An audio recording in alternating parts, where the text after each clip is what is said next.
Hey folks, it's Swank Ivy. I'm back with another Letters to an Asexual. This should be number 38. I'm actually going to share two letters this time, and the reason I'm doing that is that they came through two different mediums and at different times, two different people, but they essentially said the same thing. So I'm going to address both of them. The first one was a comment on one of my YouTube videos a while back. And this was a person who opened by saying this. This is basically natural selection doing its thing. I'm fine with that. So that was their very short comment left on a YouTube video that of course was about asexuality, saying that natural selection will get rid of us and that's a good thing. So I replied with this. Does your comment imply that you think A, asexual people do not reproduce? Or B, only asexual people have asexual children? I'm pretty sure those two statements don't make any sense together also. So the person replied with this. I'm not going to give you the definition of the group you consider yourself to be a part of, but reproduction and asexuality don't go very well together, which again, good. Here's my reply. You don't have to give me the definition, because if you believe it includes anything about reproduction when referring to a human's sexual orientation, you don't actually know what we're talking about here, and you should probably read a study or two from scientists and researchers who study sexuality. There are several dozen published studies that discuss asexuality as a recognized sexual orientation, as well as a textbook and a couple entries in the DSM-5 that describe the distinction between a disorder and this sexual orientation. I know several asexual parents. You should refrain from displaying your ignorance. And the person responded with this. Did I ever say that asexuality is not a valid sexual orientation? It may be valid. That doesn't change the fact that asexuality is basically the lack of sexual attraction. Therefore, having children is, in most cases, something an asexual person wouldn't have an interest in. And since genes play a role in your sexual orientation, given that you didn't just get the idea to claim you're asexual from dwelling too much time on Tumblr, therefore wouldn't pass those genes to their children. You are just not part of the fittest. No big deal.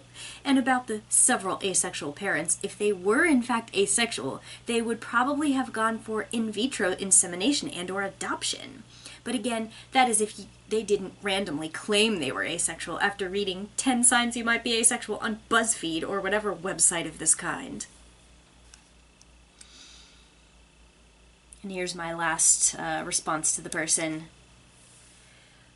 No, you didn't say asexuality is not a valid sexual orientation, but you also insisted that the orientation has something to do with whether we reproduce, and claimed that our orientation keeps us out of the gene pool, and expressed that that was a very good thing. Asexual people come out of non-asexual people in every generation, just like gay people do. Pointing at them and saying, well, guess you'll all die out soon because you don't have kids, demonstrates a stunning lack of understanding about how orientation works. Even if asexual children only came out of asexual parents, it doesn't automatically follow that the only way asexual people have children is through artificial insemination. If you know what asexuality is, you know that it doesn't always mean that their life disincludes sex. Full stop. The mocking references to deciding you're asexual because of Tumblr or BuzzFeed do suggest you're conflating the orientation with trend writing and are not able to authentically process what asexual people say about themselves because you're just too busy reminding us that we are likely to be fake. If you would like these conversations not to end with people assuming you are coming from a place of hate and willful ignorance, you should listen to and process what people are telling you about themselves. And if the first place you heard about asexuality was on Tumblr, and you concluded it must have been invented there, you just weren't in the places we have been discussing our experiences for more than 2 decades before Tumblr was invented. That's not a crime, but it's really not very rational to imply that things started being real or widespread when the tools developed for people outside those communities to see them. But if you're asexual, you don't have sex, and therefore you don't have children, represents at best a crass oversimplification of the reality of asexual life. I also find that most people conflating reproduction with condescending "you're not the fittest then" statements don't even know how many people are childless. The last census in my country, USA, came up with 47% of women of childbearing age never having had a child. Most of those women are straight. I do apologize if I'm reading you wrong because of your tone, but to be honest, I don't believe for a second that you're really open to learning about this. If you opened by telling me it's great that people like me supposedly will not survive into the next generation. Doesn't really matter though, because you fundamentally don't understand how inheritance even works if you think a trait has to be demonstrated in a parent for the parent's child to have it too. That was the end of that conversation because the person didn't reply to me. I find that most of the time they're not replying because they've been stumped. It's mostly because they see the length of a comment like this and they're just like, oh, that chick wrote a book, I'm just gonna ignore her. And they usually actually say something like that, but in this case the person didn't. I will go on to describe the other interaction, which actually at first did not include me. It was something that I saw on Twitter. And a Twitter account that was recently started in India that I think is about gender-related and LGBTQ plus type of subjects, tweeted the following tweet. They said, today I'm trying to understand how someone's freedom to be trans or lesbian or asexual is impinging on someone else's freedom. Any thoughts? And one of the people who replied gave them this. Uglies taking themselves off the dating pool or genetic pool, aka asexuality, should be strongly encouraged.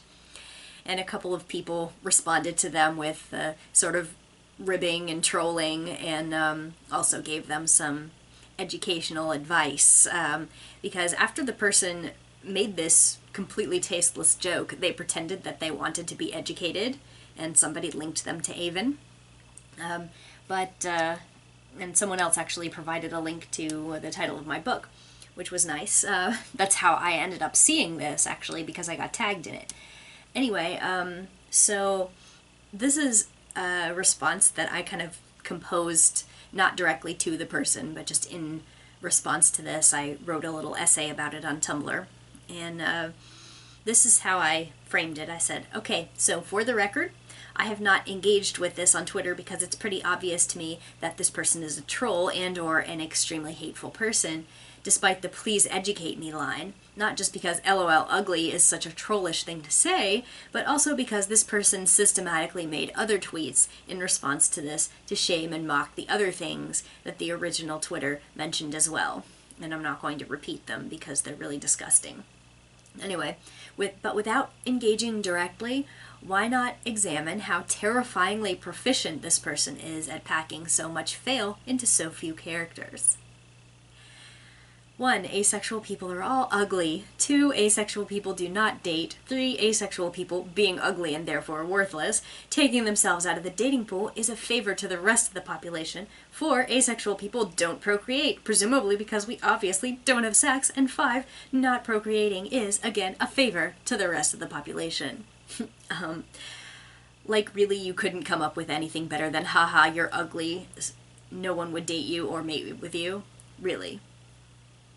But the thing that really makes me tilt my head quizzically is that a person can say something so dismissive, so ignorant, so insulting, and then turn right around and say they aren't being hateful. That they're actually intrigued by the people that they wasted no time in calling ugly and snorting over our supposed datelessness and childlessness.